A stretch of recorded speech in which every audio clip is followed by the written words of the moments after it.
नमस्कार, स्वागत है आपका ज्ञान विज्ञान के इस नए एपिसोड में। मैं हूं आपके साथ ऐश्वर्या कपूर।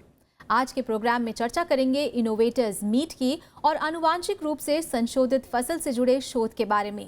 इसके अलावा चर्चा करेंगे स्वास्थ्य के क्षेत्र से जुड़ी चुनौतियों और समाधान पर। लेकिन आइए सबसे पहले नजर डालते हैं इस हफ्ते की सुर्खियों पर। दिल्ली में आयोजित हुई 5वीं इनोवेटर्स मीट, विभिन्न मुद्दों पर हुई चर्चा।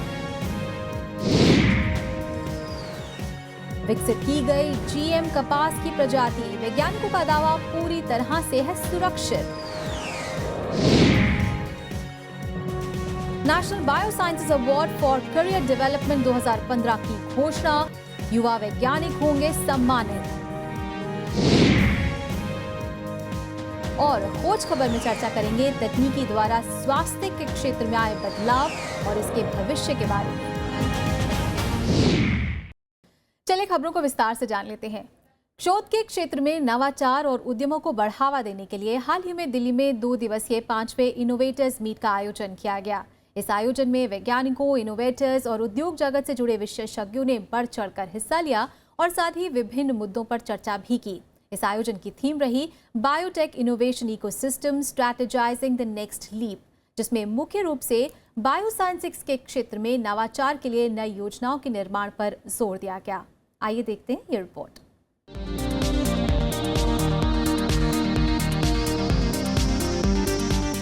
शोधकर्ताओं के लगातार और अथक परिश्रम का नतीजा है कि भारत का जैव प्रौद्योगिकी क्षेत्र दुनिया के अगुवा क्षेत्रों में से एक बन गया है, जो आज नवीनतम खोज और ज्ञान को उत्पादों की शक्ल देते हुए हम जबरदस्त विकास की दिशा में अग्रसर हैं।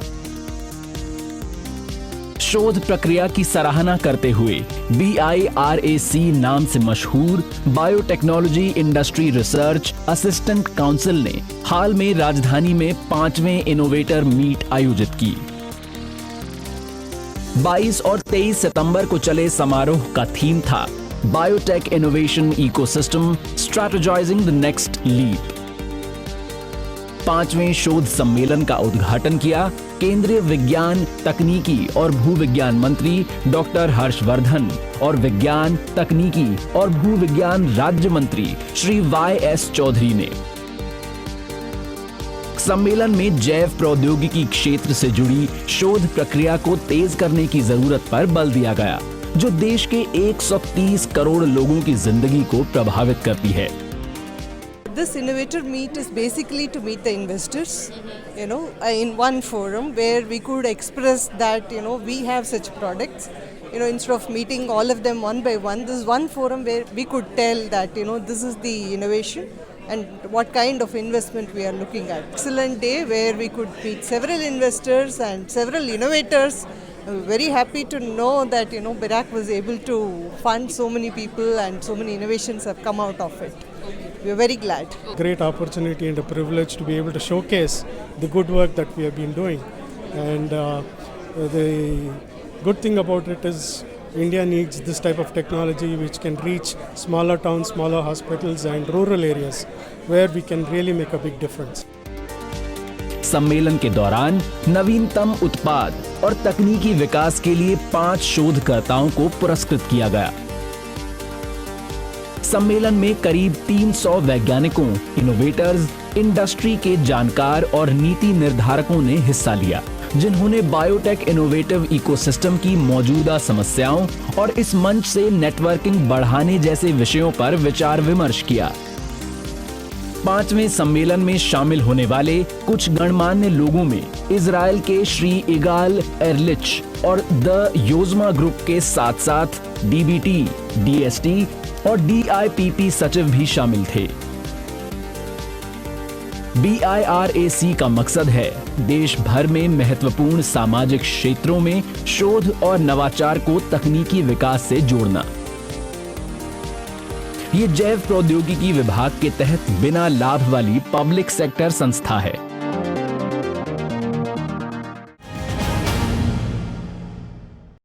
आनुवांशिक रूप से संशोधित यानी कि जेनेटिकली मॉडिफाइड फसलें, इनकी उत्पादकता तो ज्यादा होती ही है, साथ ही में इनकी बीमारियों से लड़ने की क्षमता भी ज्यादा होती है।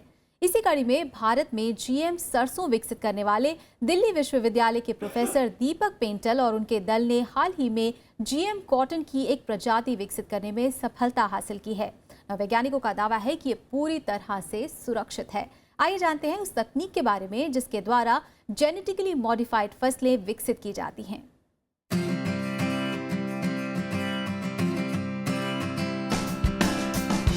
आनुवांशिक रूप से संवर्धित फसल पिछले कई सालों से भारी बहस का विषय रहे हैं।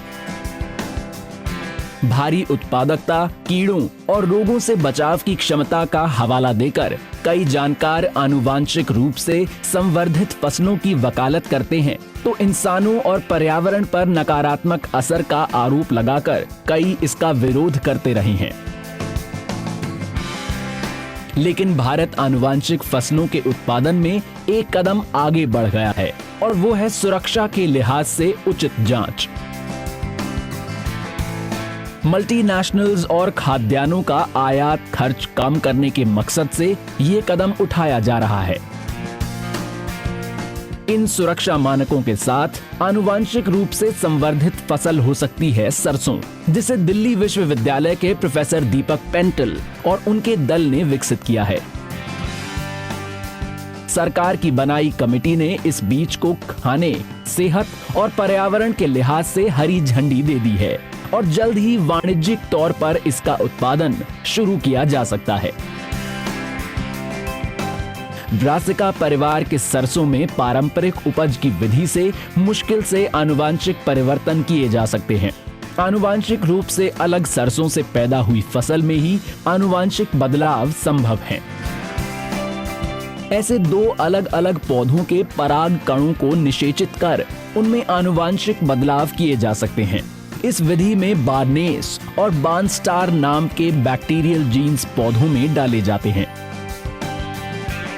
सॉइल बैक्टीरिया से हमने जीन ले ली और वो सॉइल बैक्टीरिया बड़ा बिनाइन बैक्टीरिया है, हर ज़मीन में वो है, प्रेजेंट है वो। लेकिन हमने उससे एक राइबोन्यूक्लियस लिया, बार्नेस इसलिए लिया, राइबोन्यूक्लियस और भी बहुत हैं, क्योंकि जो हाइब्रिड बनेगा उसमें बार्नेस को ख़त्म करने की, उसके एक्शन को बंद करने की भी तरकीब होनी चाहिए। तो उसके लिए है उसी ऑर्गेनिज्म में, बैक्टीरिया में बारस्टार जीन है, प्रोटीन है। तो अपने आप को वो बैक्टीरिया बचाने के लिए वो बारस्टार भी प्रोड्यूस करता है, बार्नेस भी प्रोड्यूस करता है, तो फिर उसको कुछ नहीं होता। तो एक लाइन में बारस्टार, एक लाइन में बार्नेस वाली लाइन में नर ख़त्म हो गया, तो पॉलन सारा इधर से आया और जो भी हमने सीड इससे कलेक्ट किया वो हमने फार्मर को दिया, वो हाइब्रिड सीड। बार्नेस जीन पराग कणों का उत्पादन करता है जिनसे मादा फूल पैदा होता है, जबकि बारस्टार जीन पौधों में वैसे फूलों का उत्पादन करता है जिनमें पराग कण पैदा होते हैं। ऐसे दो पौधों के संयोग से पैदा होने वाले नए पौधे में बार्नेस बार्नस्टार जीन्स एक साथ होते हैं, जिनसे मन मुताबिक फल देने वाले पौधों की उत्पत्ति होती है। मादा पौधों में बैक्टीरियम स्ट्रेप्टोमाइसिस हाइग्रोस्कोपियस से पैदा होने वाले बार जीन्स भी होते हैं, जिनमें रोगों से लड़ने की क्षमता होती है। इसके अलावा शोधकर्ताओं की इसी टीम ने आनुवांशिक रूप से संवर्धित कपास भी विकसित की है।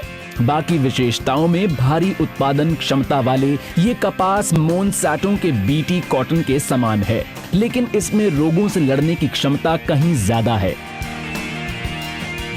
ऐसे में देश में विकसित आनुवांशिक रूप से विकसित फसल देश की अर्थव्यवस्था के विकास में भी सहायक साबित होगी।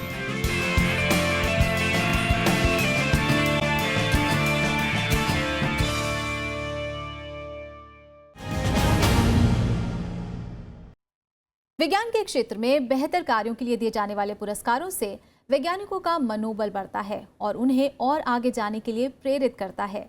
इसी कड़ी में वैज्ञानिकों की प्रतिभा को पहचानते हुए हाल ही में जैव प्रौद्योगिकी विभाग की ओर से national bio sciences awards for career development 2015 की घोषणा कर दी गई है, जिसमें पुरस्कारों के लिए 10 पुरुष और 3 महिला वैज्ञानिकों का चयन किया गया है।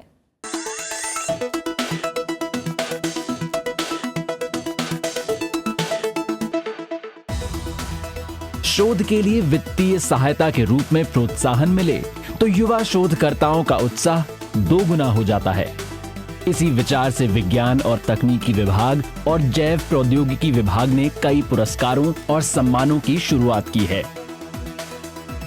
इनमें एक प्रतिष्ठित पुरस्कार है national bioscience awards for career development, जिसमें 45 वर्ष से कम उम्र के शोधकर्ताओं को उनके बेहतर शोध कार्य के लिए रिसर्च ग्रांट दिया जाता है। हाल में डीबीटी ने साल 2015 के लिए इस प्रतिष्ठित पुरस्कार के विजेताओं के नामों का ऐलान किया। चयन समिति की सिफारिशों के आधार पर national bioscience award for career development 2015 के 10 पुरस्कार विजेताओं के नामों की घोषणा की गई। पुरस्कार में 1 लाख रुपए नकद, 1 साइटेशन और 3 साल तक हर साल 3 लाख रुपए दिए जाते हैं। इसी तर्ज पर डीबीटी ने साल 2015 के लिए नेशनल वुमेन बायोसाइंटिस्ट अवार्ड्स की घोषणा की है। चयन समिति की सिफारिशों के आधार पर 1 वरिष्ठ महिला बायोवैज्ञानिक और 2 45 वर्ष से कम उम्र की महिला वैज्ञानिकों को बायोलॉजी और बायोटेक्नोलॉजी के क्षेत्र में उत्कृष्ट कार्य के लिए पुरस्कृत करने का फैसला किया गया है।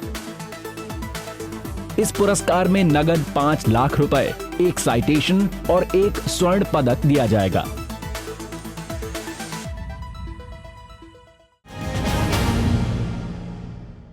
और यहाँ रुकते एक छोटे से ब्रेक के लिए, जल्द लौटेंगे वापस विज्ञान की कुछ और दिलचस्प खबरों के साथ। देखते रहिए ज्ञान विज्ञान।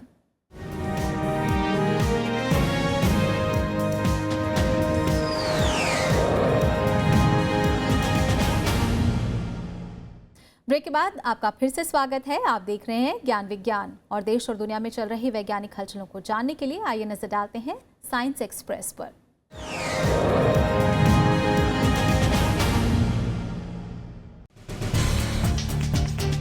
मौसम परिवर्तन पर पेरिस समझौता इस साल से लागू हो सकता है। बुधवार को 31 नए देश इस समझौते में शामिल हो गए।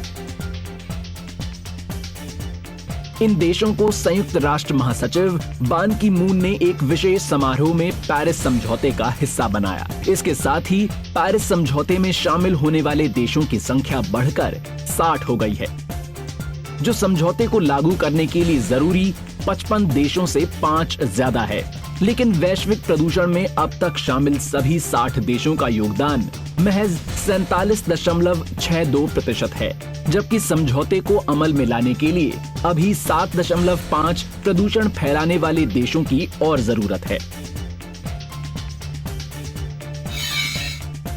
नासा ने ब्लैक होल को हरकत करते हुए दुर्लभ नजारा कैमरे में कैद किया है। तस्वीरों में एक सुपर विशाल ब्लैक होल एक तारे को अपनी लपेट में ले जाता है और तारा एक चमकते हुए बिंदु की शक्ल में इसमें समा जाता है। इस प्रक्रिया को स्टेलर टाइडल डिसरप्शन कहते हैं, जिसे पहली बार नासा के वाइड फील्ड इंफ्रारेड सर्वे एक्सप्लोरर ने कैद किया है। इस तस्वीर से टाइडल डिसरप्शन के बारे में कई जानकारियां मिली हैं। कोस्टा रिका का ट्यूरिएबल ज्वालामुखी 19 सितंबर की सुबह फट पड़ा। महज 15 मिनट में ज्वालामुखी से भारी मात्रा में धूल, धुआं और चट्टानों का जखीरा निकला। विस्फोट के फौरन बाद कोस्टा रिका के अधिकारियों ने अंतर्राष्ट्रीय हवाई अड्डा बंद कर दिया, ताकि ज्वालामुखी से निकलने वाली धूल विमानों की आवाजाही के लिए खतरा न बन जाए।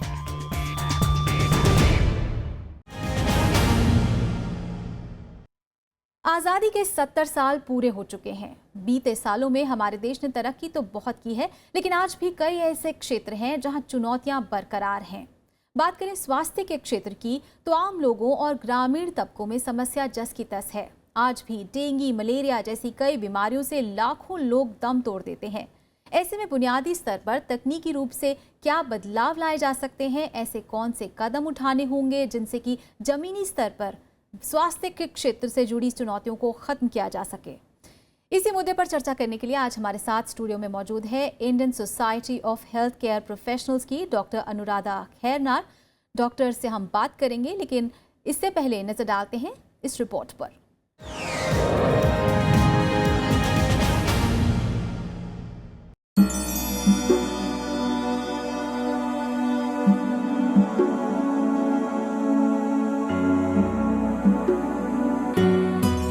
करीब 70 साल पहले जब देश आजाद हुआ था तो देशवासियों की औसत उम्र थी मात्र 32 वर्ष। आजादी के बाद से देश में स्वास्थ्य सेवाओं ने नई ऊंचाइयां हासिल करनी शुरू की। इसी का नतीजा है कि आज भारतवासियों की औसत उम्र बढ़कर 65 वर्ष हो गई है।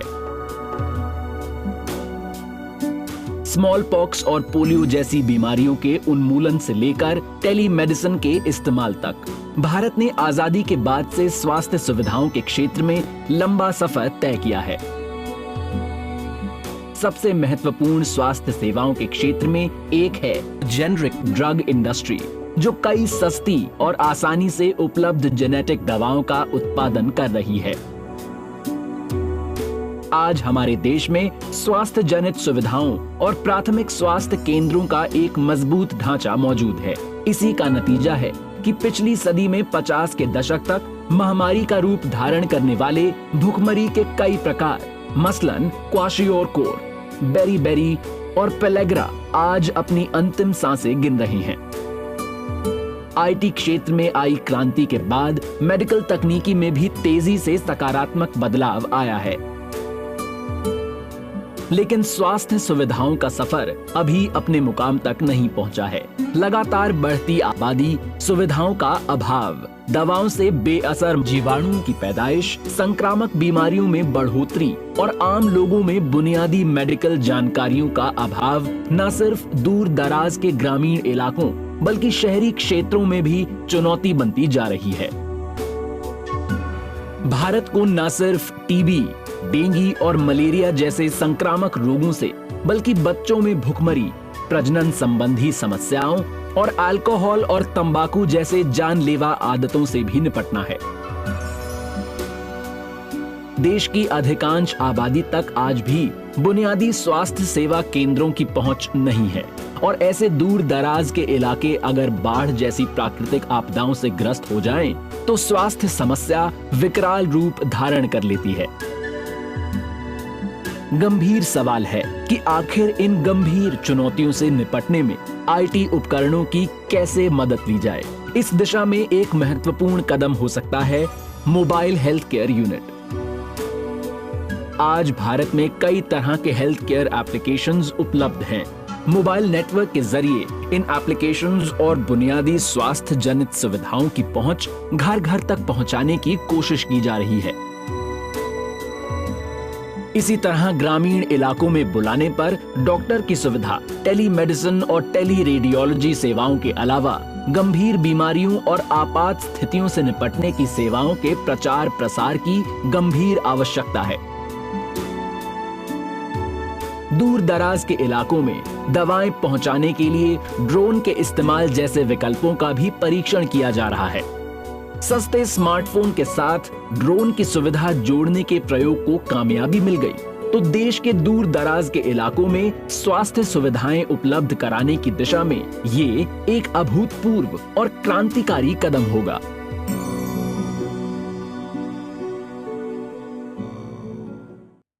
चलिए इस विषय पर बात करते हैं डॉक्टर अनुराधा से, जो इस वक्त हमारे साथ स्टूडियो में मौजूद हैं। बहुत बहुत स्वागत है आपका डॉक्टर अनुराधा। डॉक्टर, आपको क्या लगता है कि स्वास्थ्य के क्षेत्र में कहाँ कहाँ कमियां हैं, खास तौर पर अगर हम लोग आम लोगों की बात करें या फिर ग्रामीण क्षेत्रों की बात करें तो कहाँ कहाँ है खामियां? अगर हम हेल्थ केयर सिस्टम के बारे में बात करते हैं तो पहले हम लोग रूरल और अर्बन डिवाइड के बारे में बात करना चाहिए, क्योंकि इंडिया में 70% ऑफ द पॉपुलेशन अभी भी रूरल एरियाज में ही रहते हैं जी। उनकी जो रिक्वायरमेंट्स है, उनकी जो प्रॉब्लम्स है, उनकी बीमारियां हैं, वो अर्बन लोगों से थोड़ा डिफरेंट है। रूरल एरियाज़ के बारे में बात करते हैं तो वहाँ पे अवेयरनेस की कमी है बीमारियों के बारे में, दे आर नॉट अवेयर, और गवर्नमेंट की जो अच्छे अच्छे स्कीम्स है उसके बारे में उनकी जानकारी बहुत कम है। And then we talk about affordability and accessibility. Accessibility मतलब अभी भी रूरल एरिया में रहने वालों को 20 to 30 किलोमीटर जो है जाना पड़ रहा है, जो जहाँ पे इमरजेंसी मेडिकल सर्विसेज वो ले सकते हैं जी। और अफोर्डेबिलिटी की बात करते हैं तो इंडिया में जो 70% ऑफ द मेडिकल एक्सपेंसेस जो हम बीमारियों में जो खर्चा करते हैं वो 70% आउट ऑफ पॉकेट, मतलब वो खुद अपनी जेब से खर्चा करना पड़ रहा है जी। So these are different problems in the healthcare system of India today. बिल्कुल। तो आज अगर दुनिया में बात करें तो टेक्नोलॉजी के क्षेत्र में बहुत आगे बढ़ी है दुनिया, तो तकनीकी रूप से क्या पहल होनी चाहिए, किस तरह के प्रयास यहाँ पर किए जाने चाहिए? अगर हम लोग कंपेयर करें वेस्टर्न कंट्रीज़ और इंडिया को, वेस्टर्न कंट्रीज़ में टेक्नोलॉजी इज़ लिवरेज्ड, मतलब टेक्नोलॉजी को यूज़ करके ये बाहर देशों में they are providing excellent health care delivery systems, जैसे कि we talk about telemedicine systems. India में इसको कैसे यूज़ कर सकते हैं, the primary health care services जो हर गांव में जो गवर्नमेंट एस्टैब्लिश करती है, they can be connected digitally to a secondary health care system in hub and spoke model. मतलब एक सेकेंडरी केयर सर्विसेज से छोटी छोटी जो है प्राइमरी केयर सेंटर्स वो कनेक्ट हो सकती है, जहाँ से लोग जो है स्पेशलाइज्ड एक्सपर्ट से एडवाइस ले सकते हैं जी। इंडिया में कुछ टेलीमेडिसिन सिस्टम बहुत अच्छा काम कर रहे हैं। And we talk about 108 service which is the ambulance, emergency ambulance service. It is working excellently in many states and some states में not be doing so well, but the best practices from one state, मतलब एक जो state में जो best practice है वो हर जगह में इम्प्लीमेंट होना चाहिए उसी एफिशिएंसी लेवल पे। And then there are some Jan Aushadhi systems, which is a low-cost medicine, generic prescriptions, and we can talk about e-prescriptions, electronic health records। ये सब चीज़ों को यूज़ करके हम जो है हेल्थ केयर डिलीवरी सिस्टम को और स्ट्रॉन्ग बना सकते हैं। बिल्कुल, हेल्थ केयर को और बेहतर बनाया जा सकता है। लेकिन अगर अभी तक के प्रयासों की बात की जाए, अब तक सरकार की बात की जाए, तो किस तरह के कदम अभी तक उठाए गए हैं इस पूरे मामले में? जैसे हमने बात किया है, one such system is the 108 ambulance service, telemedicine systems. Various state governments ये जो 104 टेलीमेडिसिन एडवाइस स्टार्ट किया है and they are doing really well. And we talk about low-cost diagnostic systems. Department of Science and Technology funds a lot of low-cost diagnostic equipment, low-cost treatment procedure, and low-cost innovative insurance system. जैसे कि राष्ट्रीय स्वास्थ्य बीमा योजना जो है बहुत ही बेहतर जो इंश्योरेंस स्कीम है, जिसमें 30,000 rupees worth of treatment procedures जो बिलो पॉवर्टी लाइन लोगों को मिलता है। They just have to go with a smart card, मतलब आपको कुछ भी लेके जाने की ज़रूरत नहीं है, कम्प्लीटली कैशलेस सिस्टम। आप स्मार्ट कार्ड लेके जाएंगे तो प्राइवेट या गवर्नमेंट से दोनों क्षेत्रों में से आपकी चॉइस पे you can access medical services. So these are the kind of innovative systems being put forth by the government, but उसका फ़ायदा उठाना चाहिए efficiently। तो डॉक्टर अनुराधा, आपको क्या लगता है इस क्षेत्र में और ज़्यादा शोध की भी ज़रूरत है, या फिर बात सिर्फ ये है कि इम्प्लीमेंटेशन सही होना चाहिए? नहीं, बहुत ज़्यादा रिसर्च की भी जगह है इसमें, क्योंकि गवर्नमेंट जो पब्लिश करते हैं हेल्थ डाटा उसको हम रिसर्च में यूटिलाइज करना चाहिए in terms of community specific programs. इसका मतलब ये है कि we are a country with unity in diversity, मतलब अलग अलग तरह की कम्युनिटीज हैं, अलग अलग तरह की अलग अलग बीमारियां हैं, तो कम्युनिटी स्पेसिफिक हेल्थ प्रोग्राम्स हम डिज़ाइन कर सकते हैं। लो कॉस्ट इक्विपमेंट में काफ़ी ज़्यादा रिसर्च की ज़रूरत है, डायग्नोस्टिक प्रोसीजर्स में एंड इलेक्ट्रॉनिक हेल्थ रिकॉर्ड्स में we can put a lot of research into this space। और प्राइमरी प्रिवेंशन जो बोलते हैं, बीमारी आने के पहले उसके प्रिवेंट करना, वो ज़्यादा बेहतर है। दायन एक बार बीमारी आ गया उसमें ज़्यादा खर्चा भी होता है, सो प्राइमरी प्रिवेंशन में बहुत ज़्यादा रिसर्च हो सकती है। बिल्कुल। तो जहां इंसान मार्स और दूसरे सोलर सिस्टम पर शोध में जुटा हुआ है, वहीं भरसक प्रयास इस बात के लिए भी किए जाने चाहिए कि हेल्थ केयर में हमारा जो मानव जाति का स्वास्थ्य कैसे अच्छा बना रहे, उस पर भी अच्छे प्रयास किए जाने की ज़रूरत है। डॉक्टर अनुराधा, बहुत बहुत शुक्रिया आपका हमारी इस चर्चा में शामिल होने के लिए, बहुत बहुत धन्यवाद। Thank you. तो उम्मीद है आपको हमारा आज का ये एपिसोड भी ज़रूर पसंद आया होगा। आप अपने सुझाव हमें ईमेल के जरिए भेज सकते हैं। हमारा ईमेल आईडी है news@vigyanprasar.gov.in। आप अपनी राय हमें डाक के जरिए भी भेज सकते हैं। हमारा पता है विज्ञान प्रसार C24 कुतुब इंस्टीट्यूशनल एरिया, नई दिल्ली 110016। तो आज के एपिसोड में बस इतना ही। विज्ञान और तकनीक की ताज़ा हलचलों के साथ अगले हफ्ते एक बार फिर होंगे हाजिर, इसी वक्त राज्यसभा टीवी पर। देखते रहिए राज्यसभा टीवी। नमस्कार।